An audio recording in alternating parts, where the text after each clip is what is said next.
Los medios occidentales mienten, tergiversan y manipulan, o en el mejor de los casos ocultan la información más relevante. Así que aquí estamos nosotros, un día más con esta nueva entrega de Desmintiendo la propaganda occidental. Y una vez cerrado el caso con Sergei Surovikin, que bueno, los que seáis de España lo podéis comprender muy fácilmente tomando de referencia, por ejemplo, el 23F, o sea, incluso aquellos generales que no tenían nada que ver con el 23F, obviamente tuvieron que prestar declaración, a ver dónde estaban, a ver qué hacían, a ver qué sabían, a ver qué opinaban de lo que se había producido, mucho más aquellos que estaban directamente en el ajo. Pero claro, Sergei Surovikin es una figura tan sumamente importante que es lógico que colabore con las autoridades de las cuales forma parte, pues para tratar de esclarecer al máximo esta cuestión. Pero una cosa es eso y otra cosa lo que tenemos siempre, que ya estoy cansada de salir aquí a explicar lo absolutamente obvio, porque parece que en el Financial Times no hay analistas suficientes como para que alguien les pueda pues acercar, ¿no?, a lo que es la realidad y a cómo suceden las cosas yo diría que absolutamente cualquier país del mundo. Dicho esto, vamos a ir directamente a cómo avanza o no la contraofensiva ucraniana. Desde los medios occidentales nos aseguran muy escuetamente que Ucrania avanza en todas las direcciones y realmente poco más. Ya sabemos que Donbass es un frente, bueno, en general el frente ucraniano es muy extenso, así que vamos a hablar sobre todo de aquellas direcciones donde a día de hoy sí se producen algunos avances, combates fuertes ahora hay absolutamente en todos los frentes, en el de Soledar, también en el de Artyomovsk, en la República Popular de Donetsk, su parte sur,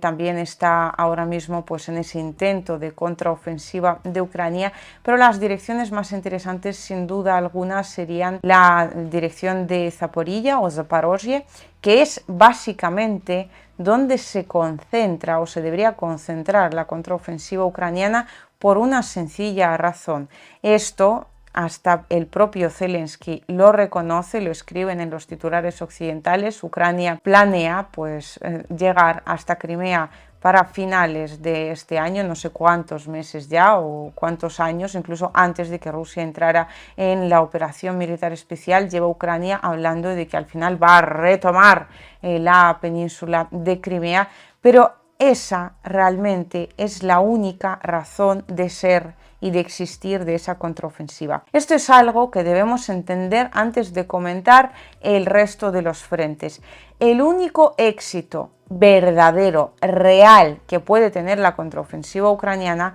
es el hecho de romper el frente ruso y avanzar al menos en dirección península Crimea, o sea, es acercarse a Takmak, que es precisamente esa dirección de Zaporozhye, y después seguir avanzando hasta Melitopol y bajando pues hasta la península de Crimea. Si esto no se produce, aunque Ucrania tome 5 ciudades importantísimas dentro de la República Popular de Donetsk, os digo más, aunque tome Donetsk,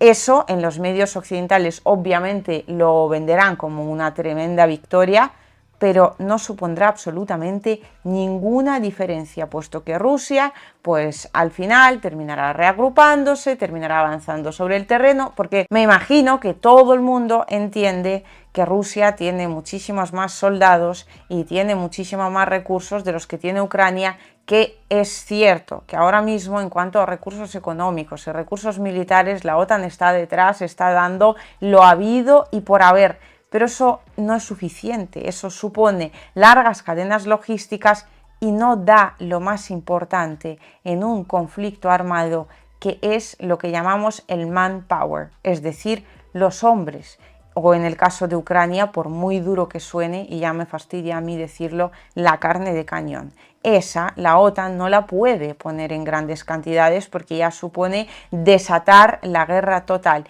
Y para realmente que la contraofensiva ucraniana tenga un éxito rotundo y para que los militares de la OTAN puedan decir por detrás, porque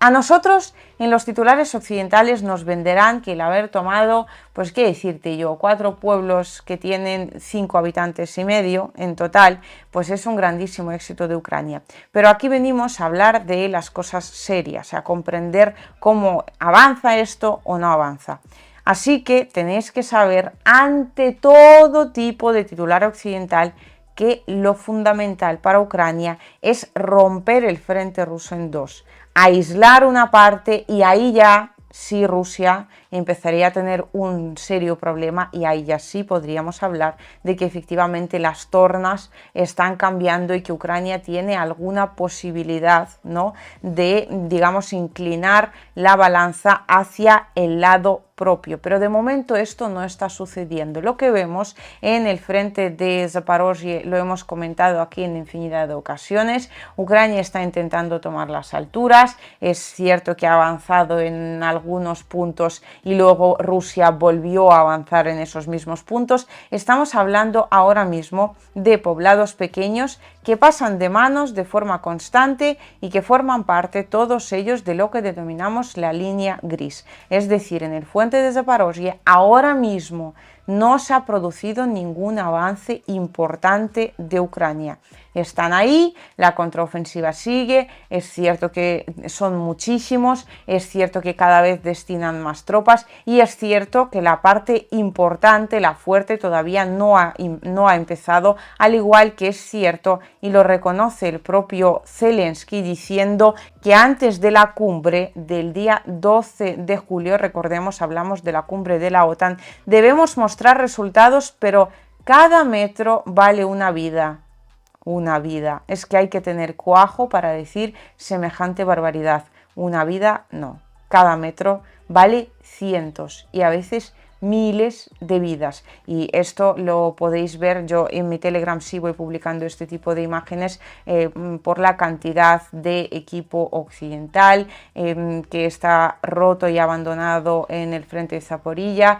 por la cantidad de soldados ucranianos que se quedan ahí por el camino. O sea, es una barbaridad lo que está ocurriendo, sobre todo de parte de Ucrania, puesto que están básicamente pues llevando a cabo una especie de eliminación planificada de su propia población, en este caso masculina. Eso por un lado, y en cuanto a lo que se refiere al frente de Zaporozhye. Por otro lado, tenemos otro frente que se ha reactivado recientemente, y es que en plena contraofensiva ucraniana, Rusia ha empezado su especie de ofensiva en la dirección, en la región de Kharkov, cuyo objetivo principal es básicamente alejar a las fuerzas ucranianas de la región de Belgorod, que ya sabéis que ahora pues no paran de atacar, incluso ya lo hemos comentado también, creo que lo dije en Telegram, para los que no habéis estado al tanto, pues podéis buscar ahí en la línea de tiempo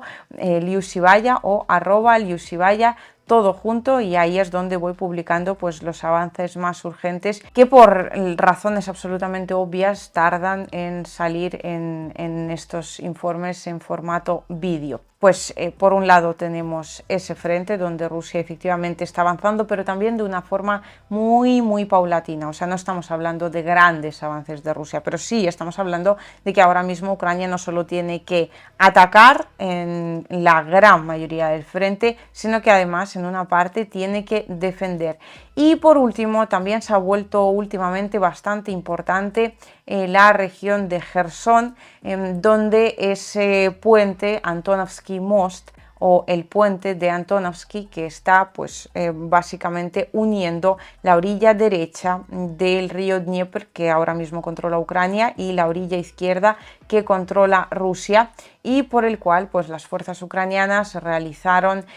una especie de avanzadilla. Es cierto que estuvieron durante un tiempo pues digamos intentando mantenerse en la orilla izquierda, pero pues hace nada ha trabajado la aviación rusa, también ha trabajado la artillería, y ese sitio en particular donde había una gran aglomeración de fuerzas ucranianas ha recibido el impacto de un Iskander y después recibió también el impacto de un Solntsepiok. O sea que ahora mismo las fuerzas rusas están retomando ese territorio y en este sentido vemos una vez más funcionar esa estrategia que Rusia está empleando en esta contraofensiva. Deja que las fuerzas ucranianas se acerquen, ellos lo venden como una gran victoria, tienen 2 días de titulares occidentales, Ucrania controla Jersón, Ucrania avanza en Jersón, después trabaja el Iskander, después se envía Solntsepiok y ahora pues las tropas rusas están avanzando de vuelta, o sea, están volviéndose a los mismos territorios que controlaban cuando Ucrania entró allí con su contraofensiva. El frente de Jersón difícilmente se vaya a convertir en uno de los fundamentales, pero sí que es cierto que ahora mismo pues la situación ahí está muy caliente, pero la situación, por muy caliente que esté, termina traduciéndose en innumerables pérdidas por parte de Ucrania y en este sentido, pues lo que decía Vladimir Zelensky, sin duda alguna es cierto, cada metro vale, lo que pasa es que no una vida, sino por lo menos cientos de ellas, y lo que no se entiende es en qué momento Ucrania ha decidido que esa es una buena estrategia militar, pero este ya sería otro asunto que comentar, quizás en otro informe que hagamos. Y dicho esto, os animo a que me dejéis los temas que os parecen importantes para que yo también sepa cómo organizar estos informes y a qué responder antes, qué dejar para después, sobre qué temas organizar quizás un pequeño directo, así que os animo siempre y os agradezco un montón vuestros comentarios y vuestro apoyo, vuestras aportaciones también, pero sobre todo dejadme por favor todas aquellas cuestiones que os interesen para que poco a poco pues vayamos comentándolas en este ejercicio prácticamente diario que hacemos desmintiendo la propaganda occidental.